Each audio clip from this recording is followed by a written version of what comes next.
Je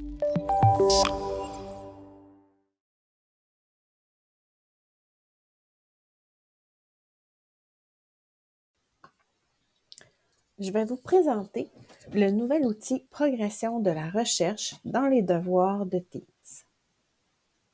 Donc, quand on crée un nouveau devoir,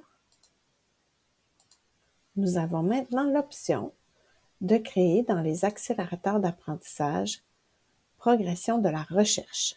C'est un outil qui permet à l'élève de faire une recherche de sources Internet dans un espace sécuritaire, puis aussi qui permet à l'enseignant surtout de lui donner de la rétroaction, de voir ses actions dans sa recherche. Donc, on va voir comment créer le devoir.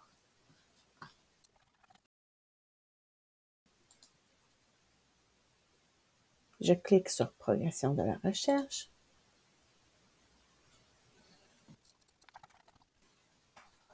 Là, j'ai activé, vous voyez, j'ai mis une seule source pour ce devoir-là, mais on aurait pu aller jusqu'à plus que ça. Ensuite de ça, on va citer le site. J'ai changé l'explication parce que je veux savoir si le site est une source fiable. Je vais désactiver la réflexion, mais ça pourrait être intéressant quand on a plusieurs sources. Donc, d'aller choisir, par exemple, laquelle a été la plus utile. Si je vais ensuite sur l'assistant de recherche, je peux changer l'arrière-plan, bon, mettre ça sur un beau fond si ça me tente, ou aller jouer dans les filtres. Donc, je pourrais modifier les noms de domaine, en ajouter ou en retirer, qui sont des titres qu'on trouve intéressants. Par exemple, on pourrait mettre .qc.ca ou .gouv.qc.ca. Ça pourrait être des sites à ajouter, des noms de domaine qui pourraient être utiles pour nos élèves.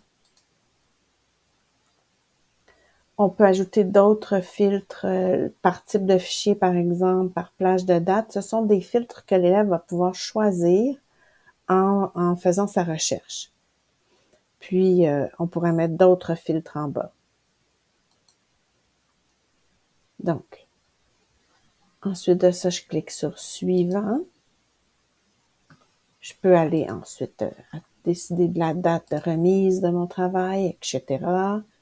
Je peux demander aussi si que l'élève me dise comment il se sent par rapport à ce travail-là. Donc, si vous voulez voir, ça va donner, il a à choisir son sentiment par rapport à ce travail-là. Je ne l'activerai pas pour ce travail. Puis ensuite de ça, ben, je vais faire l'affectation.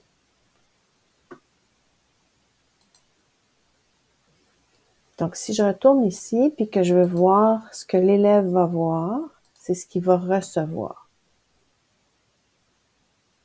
Une fois, bon, l'élève reçoit ceci, puis pour faire son devoir, ben, il va cliquer sur, il peut consulter le document que j'ai ajouté,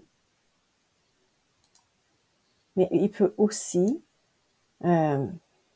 aller faire sa recherche. Donc, pour faire sa recherche, il va entrer ce qu'il veut. Ensuite, il va faire sa recherche. Puis là, vous voyez, il pourrait décider d'aller choisir parmi les noms de domaine ce qu'il veut chercher ici. On pourrait décider d'aller chercher un type de fichier en particulier. On pourrait dire, ah, je veux de l'information qui date de l'année dernière, par exemple. Puis, je pourrais ajouter, pour faire une recherche avancée, des opérateurs. Donc, aller écrire sucre raffiné ou, par exemple. Puis là, faire ma recherche. Donc, ensuite de ça, ben là, il peut aller voir chacun des sites.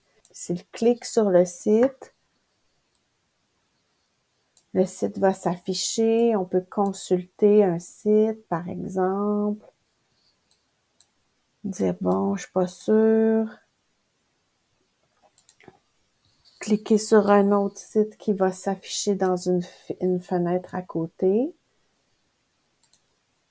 Puis, quand l'élève est prêt à faire son choix.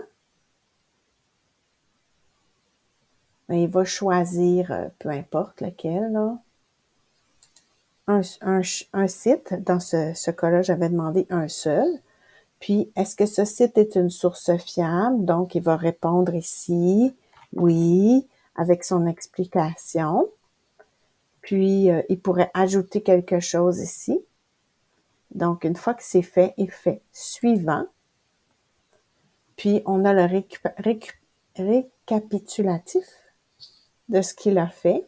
Donc, vous voyez, là, les sites web qui ont été ouverts, puis les sources enregistrées. On voit toutes ces informations-là. Puis ensuite de ça, il clique sur terminer. Puis il peut remettre. Là, moi, j'ai pas le bouton remettre parce que je suis en vue étudiant, mais il aurait le bouton remettre.